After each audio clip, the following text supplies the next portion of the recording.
देशी कदा छोरो या दे केंगे पकतई हाँ हिकिड़े ॼणे खे पकतुमि पंहिंजे पाड़े में छोरो ॼांदे सो मांजो मथो अची वियो त वरी चए पियो मुंहिंजो भाउ मां चयो ई तुंहिंजो भाउ आहे त भई हेॾो ततो कजो बि तुंहिंजो इहो केॾी भाउ आहे तुंहिंजो आहे भई ऊंधा लॻा सुता पिया हुयो तुंहिंजो भाउ आहे जो अधो अधो करे न यदी बुस्की जो पत कोई न ॿधी हे छोरे खे ईअं ई पियो थो वरी भाग ईअं बोबो आहे जॾहिं तूं छोरे खे ईअं ई पियो थो क़ुर खयो वञे वरी जो ॿाहिरि निकितो मां तूं तस अच पाड़े मां तोखे खुआर कयां त वरी मूंखे पोयों 500 रुपया पंहिंजे ख़र्ची चयो वठ तेसी क़ुर खे मन छॾी ॻाल्हि न कर ईअं मां चयो भाई कीअं थो चई मुंहिंजो भाउ आहे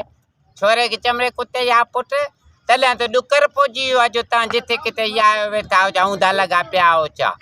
सो हिकु महांगाई ज़ुल्म जी थी वई आहे ॿियो वरी चूतुअनि जो रेत वधी वियो आहे लोंदे बाद बि वञनि केॾे चूतू जेको 10 में इहा आहे पियो उनखे लोंदे बाद 100 ॾींहं था ईअण वञनि त चूतुअनि जो रेत चढ़ी वियो जीअं बाता जो रेत चोंपल जो चढ़ियल आहे चूतू जो बि ईअं रेत चढ़ी वियो अथव।